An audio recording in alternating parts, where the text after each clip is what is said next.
You're listening to ConsciousOne.com founder Scott Martineau interview one of Conscious One's influential authors about their books, the ideas behind the books, and their inspiration.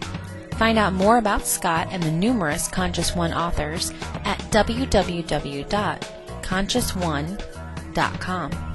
And that's one of the reasons that book came to me, that the concept, the publisher, all aligned, and it wouldn't have happened without the things that we do on these calls. So for any of you are wondering whether or not it works, I am absolutely a certified poster boy.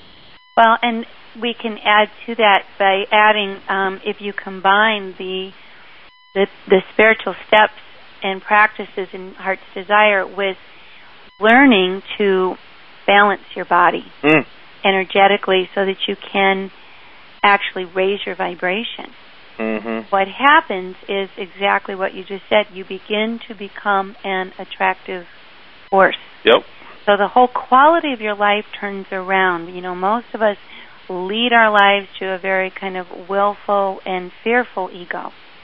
But when you begin to support yourself on a core level in terms of your soul body, in terms of balancing your chakras, renewing your spirit, and being the caregiver of what your spirit needs, the whole entire dynamic of your interface with the world improves beyond your wildest imagination. Yep. So we can pick up a little bit where we left off with balanced sovereignty. I think we covered it, but I just want to revisit it very briefly and say that in our culture, one of the stickiest messes that we have is the idea of healthy boundaries. And healthy boundaries are really based in having a very deep sense of what's important to you, and yet at the same time remaining sensitive that, what's important to others is equally something you should be sensitive to. Just because something's important to you doesn't mean you're entitled to go walk over other people's boundaries either. Mm-hmm.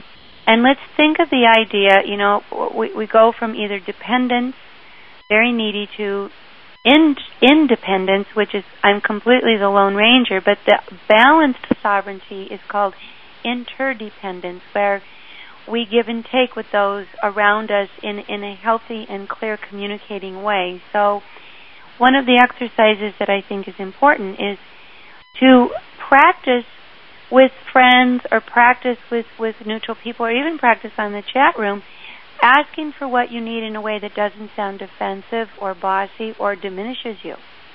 It's a very good practice. I could really use this support, or I really feel like, I need some privacy and it's not personal, and I appreciate you understanding that. These are communications for healthy boundaries versus get out of my face and leave me alone or go away or you hurt me. So I do want to just visit that because I think that it's very important to think about how to communicate, which leads us then to the balanced heart.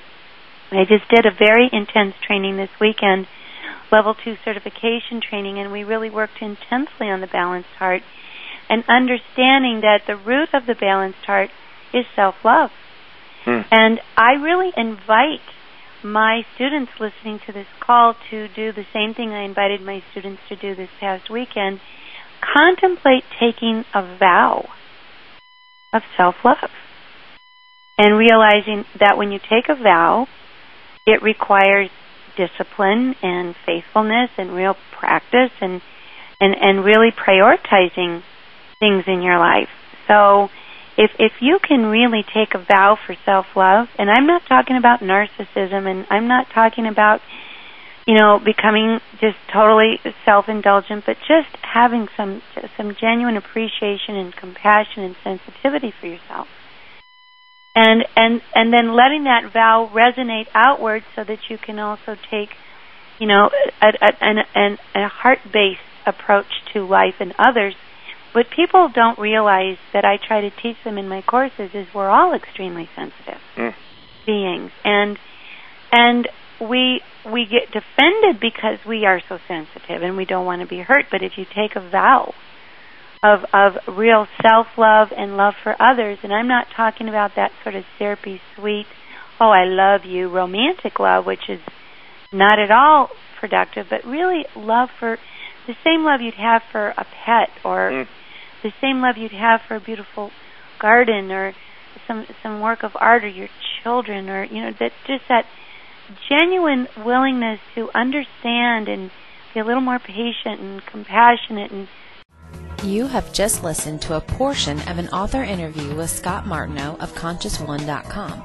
If you enjoyed listening to this author answer intimate questions about their motivation and ideas, visit www.ConsciousOne.com for more.